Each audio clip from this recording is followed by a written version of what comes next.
TV और मैं हूं आपके साथ मानवी ठाकुर। शुरुआत करते हैं आज की खास खबर। पूर्व मुख्यमंत्री और राज्यसभा सांसद दिग्विजय सिंह ने केंद्र सरकार पर हमला बोला है। दिग्विजय सिंह कांग्रेस मुख्यालय में मीडिया से चर्चा कर रहे थे। उन्होंने कहा कि देश में लोकतंत्र का गला घोंटा जा रहा है। अमित शाह की तरह मैं क्रोनोलॉजी ऑर्डर बताता हूं। बीजेपी में जिस तरह से जीत का आत्मविश्वास झलक रहा है वो कहीं न कहीं संदेह पैदा करता है। इलेक्टोरल बॉन्ड का लेकर दिग्विजय सिंह बोले कि ये हफ्ता वसूली है, क्रोनोलॉजी ऑर्डर के तहत वसूली हुई है। चंदा दो और धंधा दो। पहले रेड पड़वाई जाती थी, फिर चंदा लिया जाता था। 7 फार्म कंपनी जिनके खिलाफ जांच हुई उन सभी कंपनियों से इन्होंने चंदा लिया है। यानी कोविड में नकली दवाइयां बेचने वालों से भी इन्होंने चंदा लिया है। यह है मोदी गारंटी। दिग्विजय सिंह ने आगे कहा कि तीसरा क्रोनोलॉजी ऑर्डर है सेल कंपनी यानी टैक्स हेवन के जरिए पैसा लेना। इलेक्ट्रोल बॉन्ड में 29 कंपनी सेल कंपनी ने पैसा दिया है। इन कंपनियों ने लागत से ज्यादा चंदा दिया है। कोई एम्प्लॉय नहीं है और कंपनी चंदा दे रही है। कांग्रेस के खाते फ्रीज करने पर दिग्विजय बोले कि हमारा पैसा सैलरी देने का पैसा नहीं है। अब विज्ञापन चाहिए तो बीजेपी के पास चाहिए। अब आजादी के पहले का भी कोई मामला ढूंढ रहे होंगे ताकि हमें और परेशान किया जा सके। मोतीलाल बोरा के 33 साल पहले के मामले को निकालकर खाते फ्रीज किए गए हैं। 10,000 की पेनल्टी लगानी चाहिए, उस पर 106% की पेनल्टी लगाई गई है। बैंक मैनेजर पर दबाव डालकर हमारे 105 सरकार के खाते में ट्रांसफर करवा लिए हैं। चुनाव से पहले हिंदू मुसलमान करते हैं, इन्हें क्या यही समय मिला था? ईवीएम को लेकर कहा कि हम ईवीएम में गड़बड़ी करने वालों के नजदीक पहुंच गए हैं। गड़बड़ी करने वाले एक दिन जरूर पकड़े जाएंगे। उन्हें देशद्रोह के आरोप में फांसी देंगे। हम सबको चेतावनी दे रहे हैं और हमारी मांग बड़ी सिंपल है कि आप वीवीपैट में जो SLU सिंबल लोडिंग यूनिट के माध्यम से सॉफ्टवेयर डालते हैं उसको उजागर कर दीजिए। उजागर क्यों नहीं करते? दूसरा, जो इंजीनियर आते हैं वो कौन है? किसी ठेकेदार के एम्प्लॉय हैं या कंपनी के एम्प्लॉय हैं या बीजेपी के कार्यकर्ता हैं? कौन है ये लोग? उनका पूरा परिचय देना चाहिए और वीवीपैट में जो सॉफ्टवेयर डाला गया है उसको उजागर करना चाहिए। तीसरा ये है, ये कहते हैं कि साहब इसका इंटरनेट कनेक्टिविटी इसकी नहीं है, तो सिंबल लोडिंग यूनिट के माध्यम से जो सॉफ्टवेयर डाला जाता है क्या ये केंद्र सरकार के हमारा माननीय चुनाव आयोग के सेंट्रल सर्वर से कनेक्ट नहीं किया जाता? रैंडमाइजेशन तो मशीन होता है, वो कहाँ से होता है? इंटरनेट से होता है। कौन सी मशीन कौन से विधानसभा में कौन से पोलिंग बूथ में जाएगा ये भी रिटर्निंग ऑफिसर तय नहीं करता। ये भी हमारी इलेक्शन कमीशन ऑफ इंडिया उसका सेंट्रल सर्वर से होता है। यानी कि कौन सी मशीन, उसका क्या नंबर, ये कौन से पोलिंग बूथ पे जाएगा, किस पर सॉफ्टवेयर सही ढंग से लगाया जाए, ये सारा निर्णय चुनाव आयोग के माध्यम से होता है। बॉयकॉट मुश्किल से 10,000 रुपए मैक्सिमम है अंडर द IT एक्ट।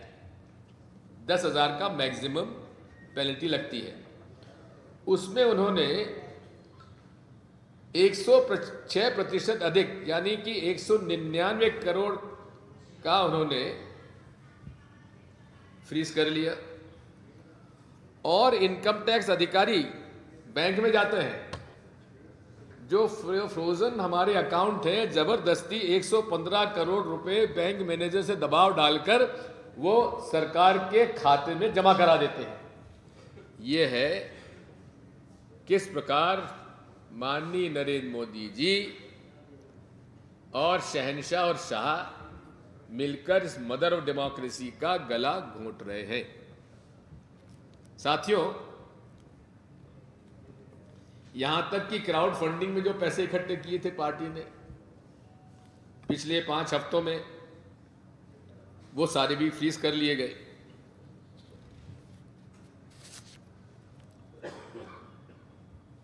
और 14 लाख का नोटिस है और 210 करोड़ की पेनल्टी है। 14 लाख रुपए पर पेनल्टी, 210 करोड़ की। यह है माननीय शहंशाह और शाह के क्रोनोलॉजिकल ऑर्डर से मदर ऑफ डेमोक्रेसी में लोकतंत्र समाप्त करने का उनका ये क्रोनोलॉजिकल ऑर्डर में कदम है। साथियों, इससे अलावा आप जो भी इस पर कोई प्रश्न पूछना चाहते हो तो पूछ सकते हैं। निश्चित तौर पर मैं तो ये कहता हूं कि इतिहास में पहली बार हुआ है कि 2 सिटिंग चीफ मिनिस्टर्स को जेल भेजा गया। हेमंत सोरेन जी पर दबाव था कि आप भाजपा में आ जाइए, केस खत्म कर देंगे जैसे दूसरों के हो गए। उन्होंने जेल जाना पसंद किया। यह है ट्राइबल कैरेक्टर। आदिवासी का चरित्र ये होता है, वो मरना पसंद करेगा लेकिन अपने आदर्शों के साथ समझौता नहीं करता।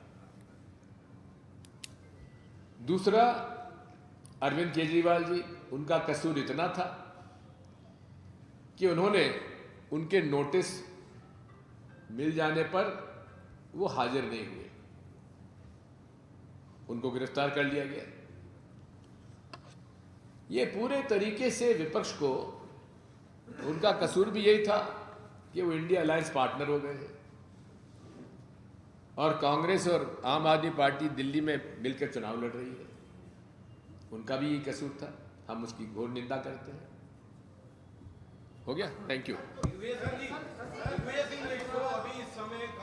और इसको इलीगल पाया गया, और उसकी इलीगलिटी तो पहले दिन से हम लोग कह रहे थे। और अगर आप देखेंगे कि 2018 से 2024 के बीच में भाजपा को 8,252 करोड़ रुपए मिले, 16,518 करोड़ कुल इलेक्ट्रल बॉन्ड्स के माध्यम से उन्हें 8,252 और कांग्रेस को 1,950 करोड़ मिले। और वो भी अब फ्रीज कर दिए गए।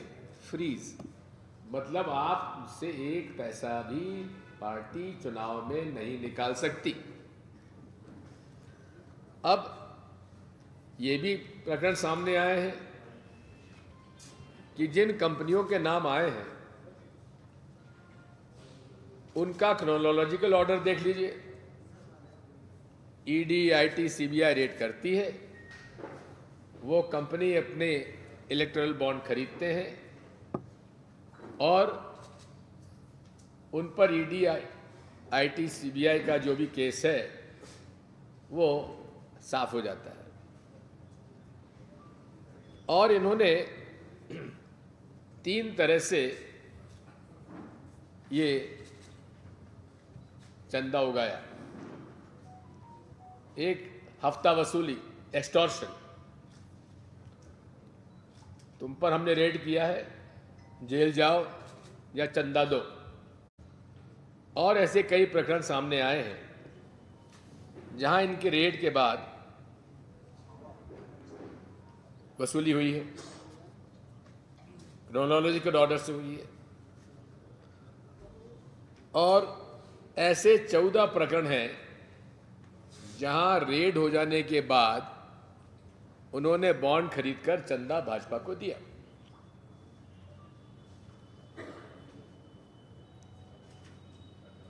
इसके बाद दूसरा है चंदा दो और धंधा लो।